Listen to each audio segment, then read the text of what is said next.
Sylhet city online class club কর্তৃক আয়োজিত আজকের এই দোয়া ইফতার মাহফিলের সম্মানিত সভাপতি উপস্থিত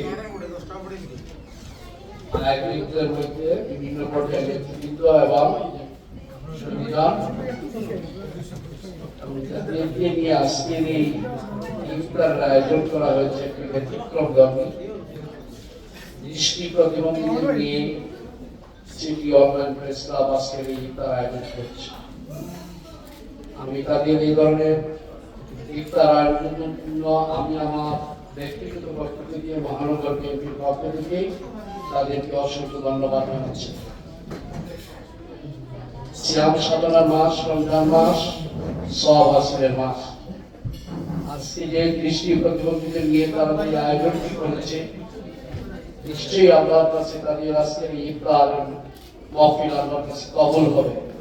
কারণ তারা যাদেরকে নিয়ে করা হয়েছে তারা সমাজে অবহেলিত, তাদের প্রতি কেউ কখনো খুব একটা নজর দেননি। এই রমজান মাসে ইফতারে তাদেরকে দাওয়াত করে নিয়ে এসেছে, এটা সত্যিই একটি আনন্দের বিষয়। আমাদেরকে এটা মানে অনুপ্রেরণা দিচ্ছে, আমরাও কিন্তু এভাবে করতে হবে। আল্লাহ পাক এই রমজানের 30 দিনের রহমতের 10 দিন শেষ, মাগফিরাতের 10 দিন শুরু হয়েছে।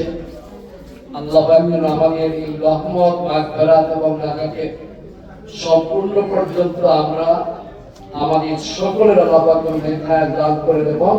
আমরা রোজা সঠিকভাবে, অর্থাৎ রোজা রাখা যে বিষয় শুধু উপবাস করলে হয় না, রোজাতে আপনার হাত, চোখ সবকিছু আপনাকে কন্ট্রোল রাখতে হয়। এই সবগুলো যেন আমরা কন্ট্রোল রেখে রোজা আদায় করতে পারি, এই তৌফিক যেন আল্লাহ পাক দান করেন।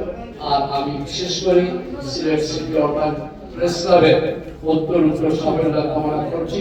সাংবাদিকতা হচ্ছে একটি মহৎ কাজ, কারণ এই জন্য যে সমাজে অনেক কিছু ঘটে সেগুলো কিন্তু এই সাংবাদিকদের মাধ্যমেই কিন্তু পত্রপত্রিকা এবং মিডিয়া আসে, তখনই সরকারের টনক নড়ে এবং সরকার আইনি ব্যবস্থা গ্রহণ করে। এই জন্য এটা ভালো কাজ। আমি এই সিলেট সিটি অনলাইন প্রেস ক্লাবের সকল সদস্যদেরকে তাদের কর্মক্ষেত্রে অতীতে যেভাবে ভালো ছিল, আজকেও ভালো আছে, ভবিষ্যতেও তাদের মাধ্যমে এই সিলেটে, বিশেষ করে সিলেট জেলা প্রতিটি অঞ্চলে যেখানে অন্যায়, অবিচার, অত্যাচার সমাজে প্রতিষ্ঠিত হওয়ার চেষ্টা করবে, সেখানেই অনলাইন প্রেস ক্লাব তারা যেন এই কথাগুলো মিডিয়ার মাধ্যমে সরকারের নজরে আনতে পারে, এই আশা প্রত্যাশা রেখে আমি আমাকে দাওয়াত করার জন্য তাদের